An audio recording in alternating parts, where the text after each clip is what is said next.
मंत्री उतरल्यानंतर तुम्हाला उतरता येत नाही, तुम्हाला कळत नाही. इथं पाण्याचा प्रश्न असतो आहे ना, तुम्ही पाणी पुरवठ्याचे गाडीत काय करताय? तुम्ही आलाय कसं बरोबर कसं झालं?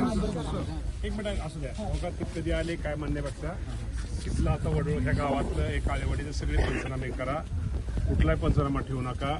इथं गुरांना खायला नाही. आता संभाजीनगरनं चारा निघालाय, इथं चारा, इथं चाऱ्याची व्यवस्था इथं करा.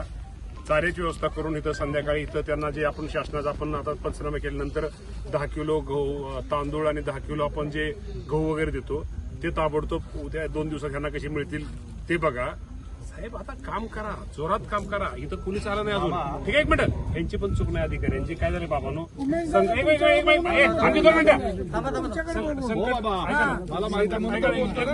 संकट हे सगळीकडे आलेलं आहे. संकट त्यामुळे काय होतं की हे सगळी गुंतलेली एकमेकात, माणसं वाचवायला सगळी गुंतलेली. तुम्ही काळजी करू नका. हे ताबडतोब कधी करणार पंचनामा, मला कधी फोन करणार? वडवळची काळे वस्तीचे पंचनामे केलेले साहेब तुम्ही मला फोन करायचा. महत्वाचं मामा काय आहे, यांना पहिल्यांदा आणि खायचं 3 दिवस मी फोन लावतोय. इथं साहेब तुमचे तहसीलदार हे दोघं सांगतात सगळं पोचलंय पोचलंय का तुम्हाला? काय म्हणता तुम्ही? सुद्धा म्हणू नका सगळ्यांना. काय पद्धत झाली?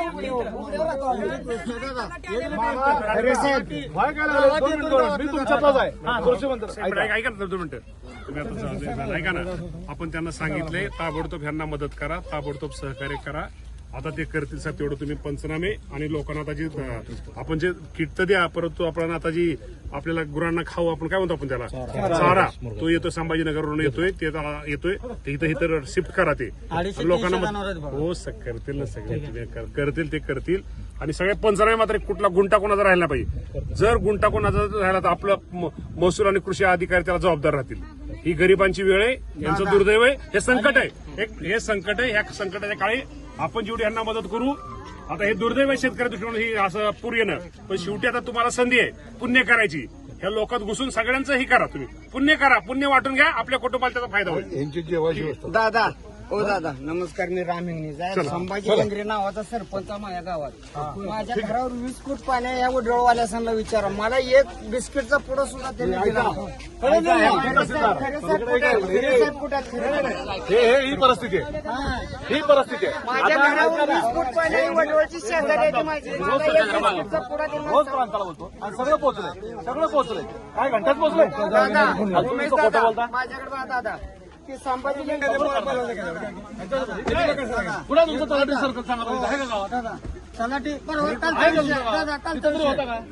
अरे बाबा दमना बाबा, तुझंच ऐकतोय सारखं. तलाठी काय म्हणलं माझा काल शेतात म्हणल्यावर तलाठी काय म्हणलं वडवळचं माझा का तिथं येऊन बघणार आहे, नाही तर तुला आत टाकेन असं शेतकऱ्याला दम दिलाय. कुणी? तलाट्याने काल दिलाय. उचलून त्याला ठीक आहे, आता सांगितली मदत होईल. ठीक आहे मग आमदार साहेब लक्ष द्या. बोला. आज भरणे मामा कृषी मंत्री इथं वडवळला आलते. आमच्याकडे आतापर्यंत कुठलीही शासकीय मदत मिळली नसल्यामुळं आम्ही वडवळवाल्यांनी इथं गाड्या कृषी मंत्र्याचा तापा अडवला होता. आम्ही त्यांना आमच्या व्यथा सांगितलेले आहेत. इथं तहसीलदार आले नाहीत, तलाठी आले नाहीत, सर्कल आले नाहीत. आणि इथल्या कुठल्याही आमच्या जवळजवळ 250-300 जनावर आहेत, 5 दिवसापासून उपाशी आहेत. त्यांना चारा नाही.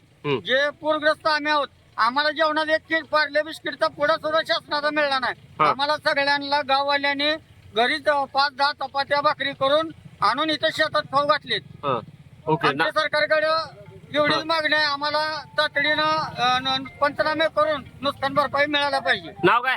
राहुल चव्हाण, वडवळ.